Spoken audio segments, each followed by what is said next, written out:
नेता प्रतिपक्ष जयराम ठाकुर द्वारा प्रदेश में चारों लोकसभा सीटें हारने पर मुख्यमंत्री सुखविंदर सिंह सुक्खू को मुख्यमंत्री पद से इस्तीफा देने की सलाह दी है।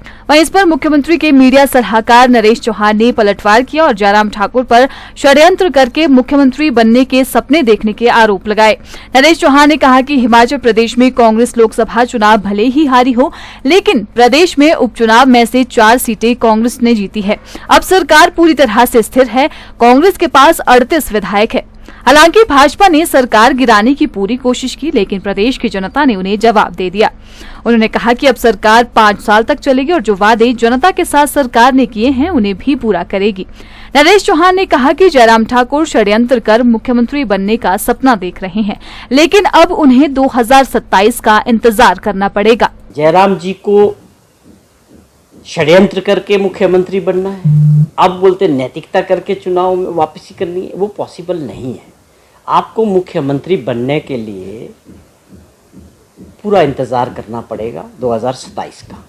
फिर जनता की अदालत में जाएंगे, उनका फैसला क्या होगा। 27 के बाद प्रदेश का मुख्यमंत्री कौन होगा ये प्रदेश की जनता तय करेगी। आप डेस्परेट हैं, लेकिन आपके डेस्परेट होने से बदलने वाला कुछ नहीं। हमारी सरकार स्थिर है और जो हमने 15 महीने लोगों का आशीर्वाद मिला है, जो गारंटी और प्रॉमिसेस प्रदेश के लोगों से किए, उसको हमारी सरकार पूरा करेगी मजबूती के साथ। और अगले 3 साल हिमाचल प्रदेश में कांग्रेस पार्टी की सरकार ठाकुर सुखविंदर सिंह सुक्खू की अध्यक्षता में लोगों की सेवा करने वाली है। ये जयराम जी को समझ लेना चाहिए। बार बार भ्रमित बयानबाजी करके मीडिया में इससे कुछ वास्तविकता में बदलने वाला नहीं। देखिए, स्वाभाविक तौर पे हिमाचल के संदर्भ में अगर हम बात करें तो हिमाचल में जो चुनाव था वो देश के लिए भी था, लोकसभा का चुनाव के लिए भी वोट डाला लोगों ने।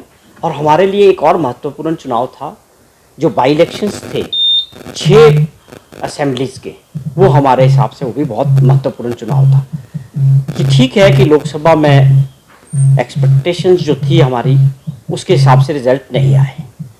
हम चारों जगह चुनाव बहुत अच्छा हो रहा था। चुनाव कार्यकर्ता, कैंडिडेट्स और कांग्रेस के नेता सब मिलके एक उम्मीद थी कि एटलीस्ट मंडी और शिमला में हमें उम्मीद ज़्यादा थी।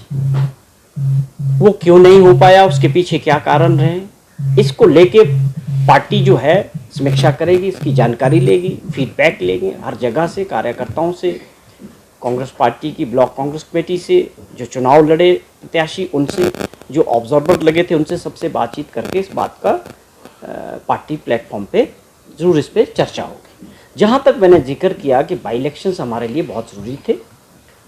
भाजपा ने जिस प्रकार प्रदेश में जनता द्वारा चुनी गई सरकार को षड्यंत्र के जरिए गिराने का जो प्रयास किया था, उसके बाद उसमें 6 लोग कांग्रेस पार्टी के जो विधायक थे जिनकी सदस्यता चली गई, वो दोबारा बाई इलेक्शंस हुए।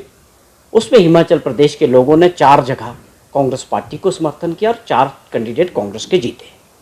और अब मैं ये बताना चाहता हूँ कि 34 एमएलए हमारे विधायक पहले से थे, 4 लोग उसमें और जुड़े हैं। तो हमारी जो संख्या है हिमाचल प्रदेश विधानसभा के अंदर 38 हो गई है।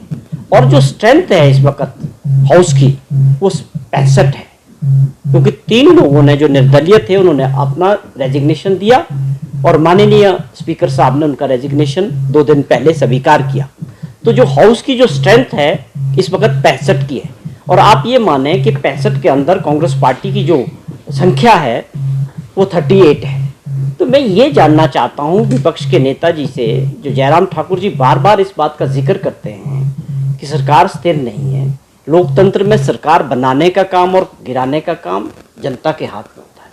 जनता ने एक बार फिर से ठाकुर सुखविंदर सिंह सुक्खू जी की सरकार को 6 में से 4 सीटों में जीत दिला के इस सरकार को मजबूत किया है।